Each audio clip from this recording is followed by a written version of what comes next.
صباح الخير أصدقائي، إن شاء الله تكونوا ملاح يا رب. فيديو اليوم راح يكون مشروع سهل وبسيط لكنه مطلوب جدا هذه الفترة. رايحين نديروا لاوس بالقاطفة مع زوج مخايد. يعني إذا درتيه كمشروع اختاري الألوان اللي تقدر تتناسق مع أي لون آخر تاع فراش. في فصل الشتاء نستعملوا الأكثرية الكوات، فالحاجة اللي نغيروها أو نحتاجوها بزاف هي لاوس والغلاف تاع المخدة. فالناس تبحث على هذو زوج عناصر، لذلك نجربوا نوفروا أنواع مختلفة منهم وبأقمشة متنوعة أيضا. والقاطفة من الأقمشة المطلوبة بكثرة في فصل الشتاء لأنها تدفي وتعطي جمال وأناقة للغرفة. وأنا صراحة نفضل لاوس والمخايد يكونوا بالقاطفة، لكن الغطاء بهذا القماش لا أنصح به إلا إذا كان مطرح يعني مطلسي، هكذاك نقدروا نديروه غطاء. لكن الدراء كما راهم كاينين بعض الصور تاع دراوات بالقاطفة، لا أظن أنه هذا هو القماش المستعمل، يعني ربما عندهم قماش آخر خاص بالدراوات. لكن بهذا القماش ندير لاوس يعني غلاف الفراش وندير زوج مخايط فقط، والغطاء نستعمل هذا المطلسي. القطيفة هذه راهي تدير 70,000 للمتر، العرض تاعها تقريبا 3 أمتار يعني 285 بالضبط، معناتها 2.5 متر نديروا بها لاوس وزوج مخايط.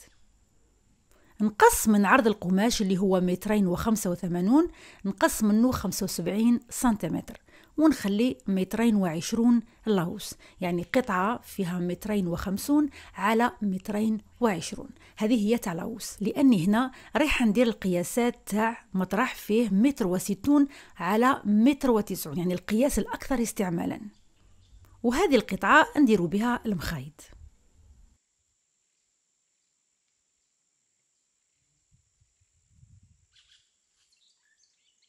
نقص 27 سنتيمتر على 27 سنتيمتر في الزوايا وندير عطفة تاع 1.5 سنتيمتر.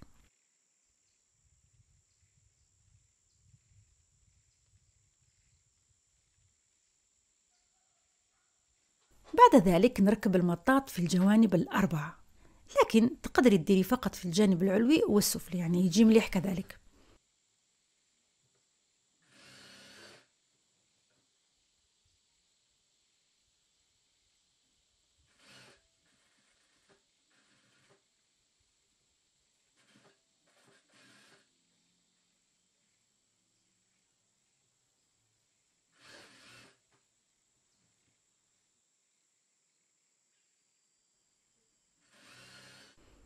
هذا هو شكلها النهائي. نروح الآن للوسيد. القطعة اللي قصيتها من عرض القماش اللي فيها 75 سنتيمتر على 2.5 متر نقسمها على 4 قطع فيهم 75 سنتيمتر على 56 سنتيمتر.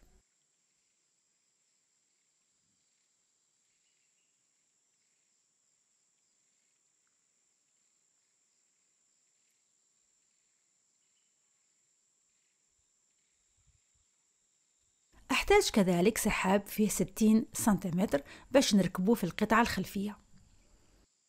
نحسب 20 سنتيمتر ونقص القطعة. ندير سرفلة ونكوي على 1.5 سنتيمتر.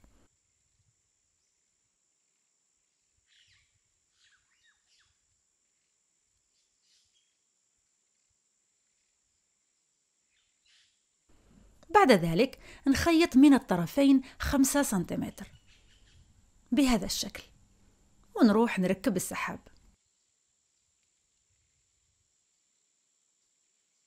دائما نجرب ندير السحاب من جهة الطول، يعني موازية للحاشية، لأنه غير مطاطي وما يتجعدش بزاف أثناء الخياطة عكس عرض القماش.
بعد ما ركبته نروح نجمع القطعتين مع بعض، نعدل القطعة الثانية باش يولوا متساويين، ونفتح السحاب شوية نحطهم فوق بعض، وضروري نثبتهم بالدبابيس هكذا باش ما يتحركش القماش أثناء الخياطة.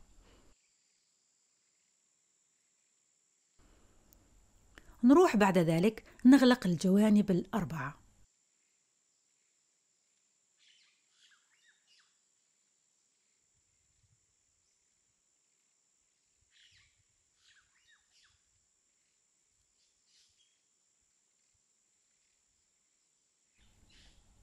الآن ندير خياطة على 3 سنتيمتر من الفوق كلمسة تزيينية، وهنا من الأفضل نكبروا طول الغرزة، يعني نديروا 4 سنتيمتر باش تكون الخياطة جميلة وما تجيناش مموجة.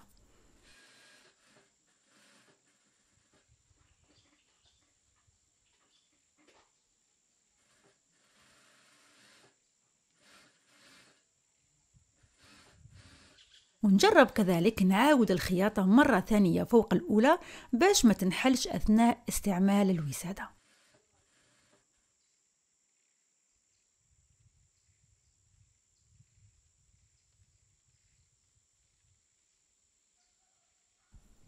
هذا هو شكلها النهائي. بالنسبة للسعر في هذا المشروع، تحسبي لاوس حق الخياطة 40,000 والمخايد 25,000 للوحدة، معناتها 90,000 كل شيء. ودائما نقولكم الأسعار أنتم اللي تقدروا تحددوهم، يعني عطيت لكم أنا كيفاش نحسب، لكن أنتم شوفوا وش يساعدكم. هذا هو فيديو اليوم أصدقائي، كان مشروع سهل وبسيط، إن شاء الله يكون عجبكم، وإلى عجبكم ديروا جام وخليوا لي تعليق أو سؤال نجاوب عليه. شكرا لكم على المشاهدة أصدقائي، دمتم في رعاية الله وحفظه، إلى اللقاء.